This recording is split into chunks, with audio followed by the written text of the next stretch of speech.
அதுக்கு தான் no thought. அப்படின்னா என்ன no thought? Observation without predomination, அவ்வளோதான். நாம விழிப்பு, ஏன்னா உங்களுக்கு தான் இந்த கான்செப்ட், இந்த இதிலே வந்து 24 கான்செப்ட் கொடுத்துருக்கேன்.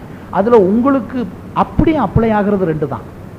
ஒன்று ஈகோ அண்ட் ஃபால்ஸ் ஈகோ, அதில் வந்து ஃபால்ஸ் ஈகோ வரக்கூடாது.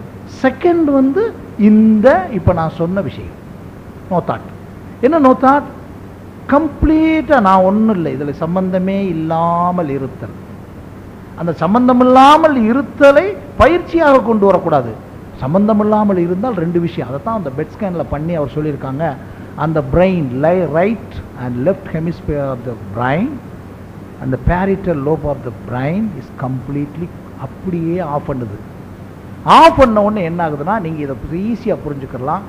கனவற்ற தூக்கம் எப்போதெல்லாம் நாம் தூங்குகிறோமோ அப்போவெல்லாம் நமக்கு எனர்ஜி வரும். அந்த எனர்ஜி எங்கிருந்து வந்தது?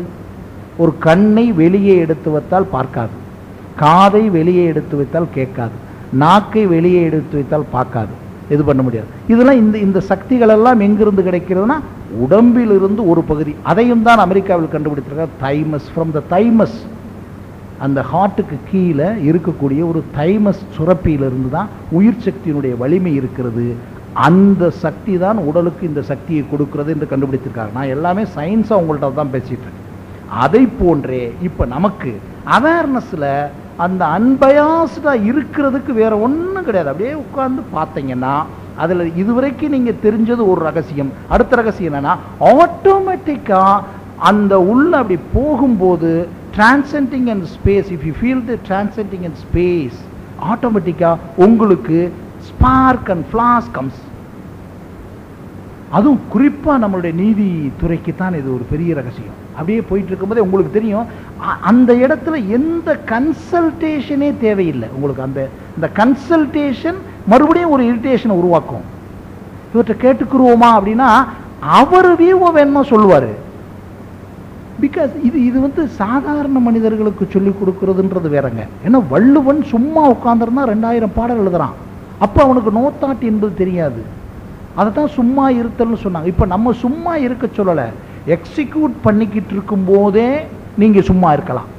அப்படி பண்ணுனா அந்த ஸ்பார்க் வருது பாருங்க. அப்போ ஒவ்வொரு வழக்கிலையும் ஒவ்வொரு ஜட்ஜ்மெண்ட்லையும் நீங்கள் ஒண்டர்ஸ் பண்ண முடியும் என்பது அறிவியல் பூர்வமான ஒரு கருத்து என்பதை நான் சொல்ல கடமைப்பட்டிருக்கிறேன். இது கட்டாயமாக இங்கே இருக்கக்கூடிய மாண்புமிகு நீதிபதிகளும் இவர்களும் நீங்கள் வந்து அப்படி ட்ரையல் பண்ணி பாருங்கள், என்ன கிடைக்கும். மூன்றாவது அதில் என்ன கிடைக்கிறது என்றால், உலகத்தில் உங்களை யாரும் அனாவசியமாக உங்களுடைய இண்டிபெண்டன்சியில் உங்களுடைய கடைசி காலம் வரை நுழைய முடியாது. ஏனென்றால் நமக்கு பக்கத்திலேயே நம்ம தான் உள்ளிருந்து கொடுத்துக்கிட்டு இருக்கே. அந்த இன்ஃபினிட் எனர்ஜி உடம்புக்குள்ளேருந்து கொடுத்துக்கிட்டே இருக்கே. நம்ம நோத்தாட்டுக்கு போனால் தான் வந்துடுதே, எதுக்கு நாம் அனாவசியப்பட என்ற ஒரு சிந்தனை. அப்படி இல்லைன்னா தான் அந்த புத்தகத்தை படிக்கலாமா, ஒருவேளை இந்த ஜட்ஜ்மெண்ட்டில் சொல்லிட்டாரே, சுப்ரீம் கோர்ட்டில் இந்த மாதிரி ஒரு ஆர்டர் போட்டாரே, அதனால நம்ம மிஸ் ஆகிடக்கூடாது. Even I can say it's my right, it's my right. நான் சொல்கிறேன், எனக்கு தெரிஞ்ச சொல்கிறேன். சுப்ரீம் கோர்ட் ஆர்டரை போட்டாலும் you can interpret from your soul energy. அந்த ஜட்ஜ்மெண்ட் எழுதினவங்களே சொல்லுவாங்க, what wonders, ஒரு ட்ரெமெண்டஸா இருக்கு இதுல என்னமோ சொல்லியிருக்காரே இந்த வார்த்தையில, ஒரு சின்ன இன்டர்பிரேஷன், ஒரு அப்படி எப்படி இவ்வளவு தூரம் பஞ்சிங்கா இருக்கு. அந்த பஞ்சிங் வந்து யாருமே கொடுக்க முடியாது பிரதர், தயவுசெய்து சொல்றேன். Because it came from you, your energy. அதனால தான் நான் முதல்ல சொன்னேன், அந்த கான்சியன்ஸ் எனர்ஜியிலேருந்துலாம் இது வராது, உங்களுடைய இன்ஃபினிட்டி எனர்ஜியிலேருந்து வரும். எப்படி கருவில் இருந்து புள்ளியாக இருந்தது இவ்வளவு பெரிய எக்ஸ்டென்ஷன் ஆச்சோ, அதே எக்ஸ்டென்ஷன் உள்ள நடந்துக்கிட்டே இருக்கு. நேற்று பாருங்க எத்தனை 1000 விஷயங்களை நமக்கு மனப்பாடம் ஆயிருக்கு. நம்ம கேமரா வச்சா மனப்பாடம் பண்ணோம், அது கேமரா வச்சா எடுத்தோம். பிரெயின் வந்து ஒரு ஸ்டோர் பண்ணுவது மாதிரி இந்த நோ தாட் வந்து உங்களுக்கு பெரிய அளவில் இது பண்ணும். இதுக்கு முக்கியமான விஷயம், இந்த டென்ஷன் வந்துடக்கூடாது நமக்கு. இது ஒரு முக்கியமான விஷயம். இந்த மூன்றாவது கருத்து நீங்கள் சாப்பிட்டுக்கிட்டே கேட்டுக்கிட்டுக்கலாம், ஒன்றும் இல்லை. டென்ஷன் வந்துடக்கூடாது. இவ்வளவையும் நம்ம பேசுகிறோமே, ஆனாலும் டென்ஷன் வந்துடுதே அப்படின்னு நமக்கு ஒரு நினைப்பு வரும்.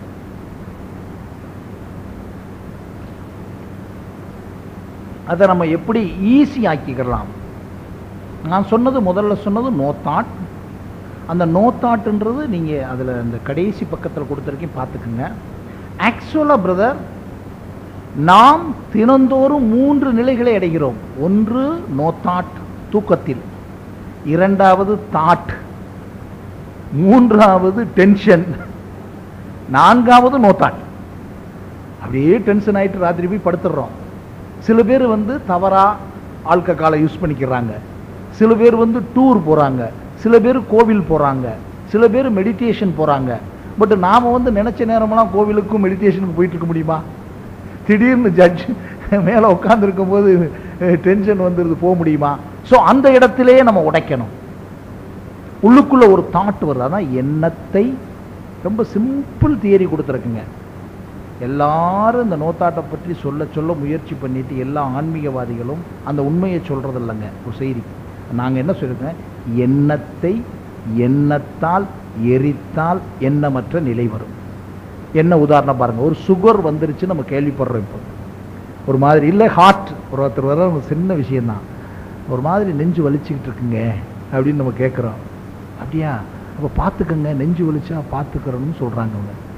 அப்புறம் அடுத்த நாள் ஒரு மாதிரி வலிக்குதே, அதான் அவங்க நேற்றே பார்க்க சொன்னனே, இப்போ நெஞ்சு வலிச்சுக்கிட்டு இருக்கு.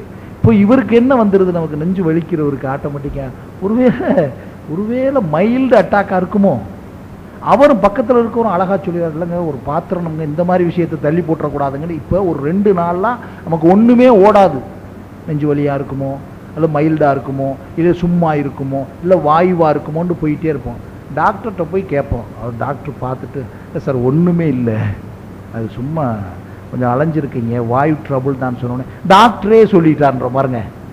முதல்ல நெஞ்சு வலி இந்த வாயுனாலே வந்ததையே நாம் என்ன சொல்கிறோம்னா, நெஞ்சு வலி வந்துருச்சுன்னொன்னே ஒரு பயம் வருது, பாடியில் கவ்வுது. அவரே அது இல்லைன்றார். இதே மாதிரி தான் சுகர் இருக்கோ இல்லையோன்னு பார்க்குறோம். இந்த லேப் அசிஸ்டண்ட் நம்ம கொடுத்த உடனே இந்த பேப்பர், ஓகே சுகர் இல்லைப்பா. ஸோ ஒரு எண்ணம் இருக்கிறது. என்ன எண்ணம்? நமக்கு நெஞ்சு வலியோண்டு. அந்த இன்னொரு எண்ணம் நெஞ்சு வலி இல்லைன்னு கேள்விப்பட்டவுடனே அந்த எண்ணம் அழிகிறது. அதை போன்றே நமக்கு உடம்புக்குள்ள அனாவசியமான ஃபால்ஸ் ஈகோ வருகிறது. அந்த ஃபால்ஸ் ஈகோ வந்தால் நிச்சயமாக ஹார்ட்டை பாதிக்கும்னு நினைச்சு பாருங்க, ஆட்டோமேட்டிக்காக அது போயிடும். அதே மாதிரி நாம் உட்கார்ந்து அன்பயாசா நம்ம எழுதுனா பாடியில் எனர்ஜி வரும், ஹாப்பனிங்ஸ் வரும். It's very important. Happenings means creativity. Creativity means உங்களுக்கு வேண்டி, ஏன்னா ஒவ்வொரு தடவையும் நீங்கள் எழுதும் போது புதிய புதிய விஷயத்தை புதிய கோணத்தில் தான் பார்ப்பீர்கள். மற்ற எல்லா துறைகளிலும் வித்தியாசம் இருக்கு. ஆனால் நம்ம துறைகளில் நேற்று போட்டிருக்க ஒரு பெயிலில் ஒருத்தர் பேசுவார், அது கொடுக்க மாட்டோம். அந்த ஜூனியரோ அல்லது இன்னொருத்தர் பேசுவார், கொடுத்துருவோம். இது நடைமுறை. ஏன் கொடுக்கிறோம் என்பது யாரும் கேட்க முடியாது. பிகாஸ் அது உங்களுக்கு அன்னைக்கு வந்த ஃப்ளாஸ். அந்த ஃப்ளாஸ் எப்படி வருதுன்னா, இதை இருக்கு சொல்றேன்னா, ஓகே நாம் எதுவும் இல்லாமல் கேட்டால் ஹாப்பனிங்ஸா எல்லாவித விஷயமும் நமக்குள்ளிருந்து வரும் என்ற முதலில் எதுவும் இல்லாமல் கேட்டால் என்ற எண்ணம், ஐயோ எதுவும் இல்லாமல் கேட்டால் ஒன்றும் வரும் என்ற அடுத்த எண்ணத்தால் சரி பண்ணப்பட்டு மறுபடியும் ஓகே எதுவும் இல்லாமல் கேட்போம் என்று வந்தோம். அப்புறம் எதுவும் இல்லாமல் கேட்கும்போது உங்களுக்கு ஹாப்பனிங்ஸ் வரும். ஹாப்பனிங்ஸ் வரும்போது ப்ரொஃபஷனில் உட்காரும் போது உங்களுக்கு அவ்வளவு சுகமாக இருக்கும். நாளைக்கு புதிதாக எதை படைக்கலாம். இது 2வது விஷயம். 3வது இந்த டென்ஷன் வருகிறது. டென்ஷன் ஏன்னா நாம் மைண்ட் இல்லாமல் தான் பிறந்தோம். டென்ஷனுடைய அடிப்படை வார்த்தையே டென்ஷன் மீன்ஸ் தாட். தாட் வந்த உடனே டென்ஷன் கிளம்பிடும். டென்ஷன் வருவதற்கு பல காரணங்கள் இருக்கிறது. சிம்பிளாக டைம் கருதி சொல்லுகிறேன். என்ன முக்கியமான விஷயம்னா, நாம் அவசியப்பட்டாலும் இன்னொருவரை அவசியப்படுத்தினாலும் நாம் அவசரப்பட்டாலும் இன்னொருவரை